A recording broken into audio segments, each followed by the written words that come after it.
Bonjour à tous et bienvenue dans mon jardin culinaire. Alors je vous retrouve aujourd'hui pour une nouvelle recette que je vous réalise à base de la pâte à msemen. Alors je vous ai déjà réalisé les msemen traditionnels que l'on fait cuire sur un tagine. Alors pour revoir la recette et les ingrédients pour la réalisation de la pâte à msemen, je vous invite à cliquer sur le lien que je vous mettrai en barre d'informations et que vous trouverez sur ma chaîne YouTube pour la réalisation du msemen traditionnel. Alors aujourd'hui je vous propose une nouvelle version, ce sera une version frite du msemen.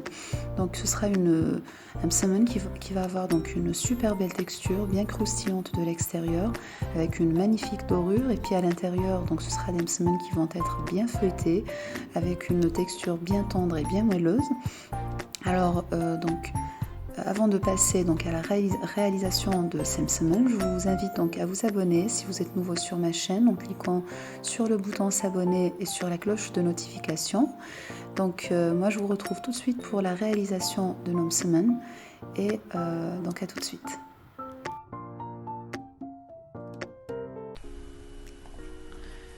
Alors, la toute première chose que l'on fait, on prépare la pâte à msemen. Si vous voulez revoir la manière dont j'ai préparé la pâte à msemen, il vous suffirait d'aller voir la vidéo que j'ai réalisée. Vous la trouverez en barre d'informations, je vous mettrai le lien. J'ai préparé la pâte et comme je vous ai dit dans la vidéo précédente, la pâte doit être très molle pour qu'elle soit bien facilement maniable. Il ne faut pas non plus qu'elle soit trop coulante non plus. Ensuite je commence à réaliser mes petites boules de pâte. Vous voyez un peu le geste, comment je réalise une torsion autour de la pâte pour former mes boules. Moi j'utilise de l'eau, il suffit simplement que vous mettiez un peu d'eau pour un peu humidifier vos mains et faciliter la réalisation de cette torsion. Je réalise mes boules. Ici il n'y a pas besoin de compter les boules puisqu'en fait on fera qu'une seule. On va utiliser une seule boule pour chaque msemen. Ensuite, une fois qu'on a réalisé les boules, on va prendre de l'huile. Moi j'ai fait un mélange d'huile neutre et d'huile d'olive. Et ensuite je commence à enrober mes boules de pâte dans la paume de mes mains pour qu'elles soient bien enrobées d'huile. Encore une fois, je vous réexplique. En fait, le but de cette opération, ça va faciliter en fait le feuilletage de nos boules. Ensuite, on les recouvre d'un film plastique. Il faut bien les recouvrir et les mettre à l'abri des courants d'air. Et on les laisse reposer environ une trentaine de minutes maximum. Alors ensuite, je commence à réaliser mes msemen. Je badigeonne d'abord un plan de travail, je huile un plan de travail et ensuite je commence à étaler ma boule de pâte. Alors dans un premier temps, je le fais avec le dos de la main, pas le dos de la main mais en tout cas la partie supérieure de la paume de la main, comme vous le voyez à l'écran. Alors parfois l'image elle est plus explicite que ce que l'on dit à l'oral, il vous suffit de suivre à l'image ce que je fais. Ici je commence d'abord par affiner les bords, j'appuie bien sur les bords pour avoir des bords qui sont très très fins. Et ensuite une fois que j'ai bien affiné les bords, là je vais commencer à étirer ma pâte à partir des extrémités.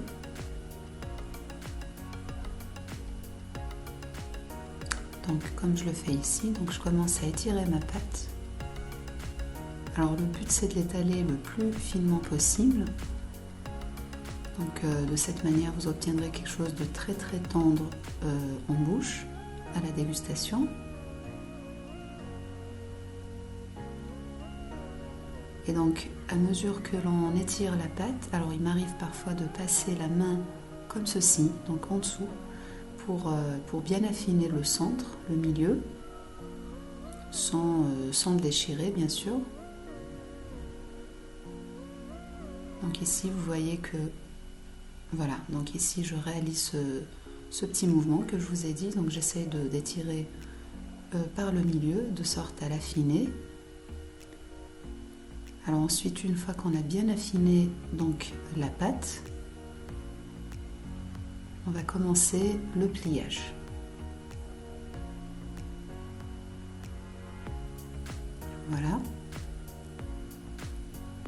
vous voyez que la pâte s'étire très très bien.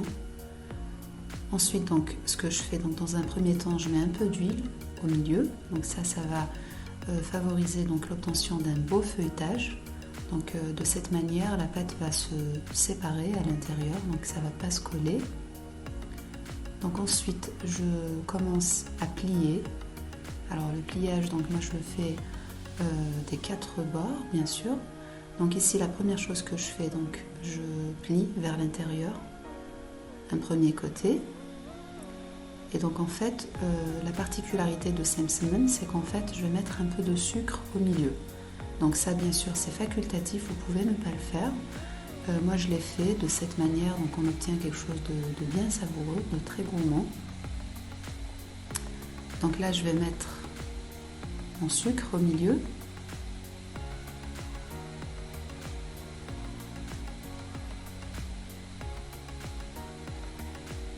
Bien sûr, la quantité, c'est à vous de choisir. Vous pouvez aussi mettre de la confiture si vous le souhaitez, mais moi, personnellement, j'ai préféré avec le sucre. Pourquoi ? Parce qu'en fait, à la cuisson, donc le sucre, il a tendance à fondre. Et ça lui donne vraiment un très très bon goût. Donc ensuite, je plie des 4 bords en arrangeant la pâte à chaque fois, donc pour avoir une belle forme carrée. Et donc en fait, moi je les ai fait très petits cette fois-ci, donc ils sont un peu différents des semen que l'on fait cuire sur un tagine. Donc en fait, ça c'est à vous de choisir. Moi j'avais une petite poêle, donc j'ai favorisé la forme carrée petite afin que je puisse les travailler facilement dans ma poêle. Mais vous, si vous avez une très grande poêle, vous pouvez les faire plus grandes si vous le souhaitez. Et moi je trouvais aussi qu'ils étaient très mignons en étant tout petits comme ça. Mais encore une fois, c'est à vous de choisir. Donc ensuite là, j'ai préchauffé donc une poêle d'huile. Donc je les mets dans ma poêle, je les fais tourner un petit moment jusqu'à ce qu'ils dorent par le bas. Et ensuite donc je commence à jeter de l'huile par-dessus pour faire gonfler donc mon semen. Donc souvenez-vous que j'ai mis de la levure chimique et vous allez voir tout de suite donc l'effet de la levure chimique. Donc vous voyez que ça gonfle bien. Et donc en fait on va jeter de l'huile jusqu'à ce que ça commence à prendre une petite couleur dorée sur le dessus. Et vous voyez que ça continue de gonfler, donc ça donne vraiment une texture bien aérienne à l'intérieur. Et vous allez voir que toutes les couches de semen, elles vont toutes se séparer les unes des autres. Et donc ça donne vraiment une belle texture à l'intérieur. Un beau feuilletage surtout. Donc voilà, je la fais dorer des deux côtés. Donc bien sûr, vous faites bien attention à l'huile, il ne faut pas qu'elle soit très chaude jusqu'à ce qu'elle soit fumante. Donc ça, c'est pas en faveur de l'obtention de ce beau feuilletage. Sinon, le risque, c'est qu'elle soit brûlée de l'extérieur et pas assez cuite à l'intérieur. Donc vous voyez qu'on obtient une belle texture dorée, une couleur dorée, une belle texture à l'intérieur. Et voilà, donc on obtient des semen qui sont bien croustillants, bien friables de l'extérieur, et ils sont bien feuilletés et très tendres à l'intérieur.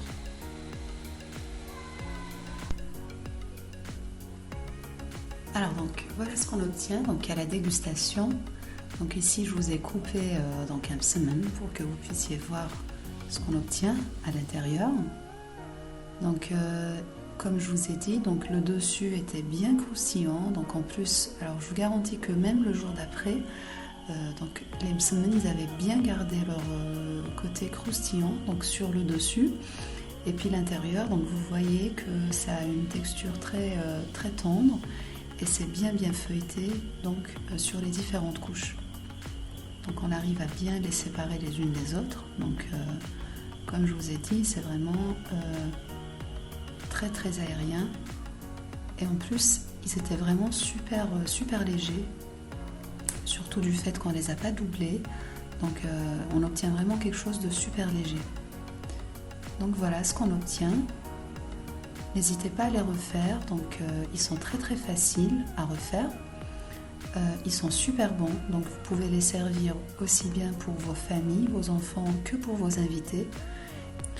Et donc je vous souhaite un très très agréable appétit. je vous retrouve très bientôt pour une nouvelle recette. N'hésitez pas à me laisser vos commentaires et je vous retrouve très très bientôt.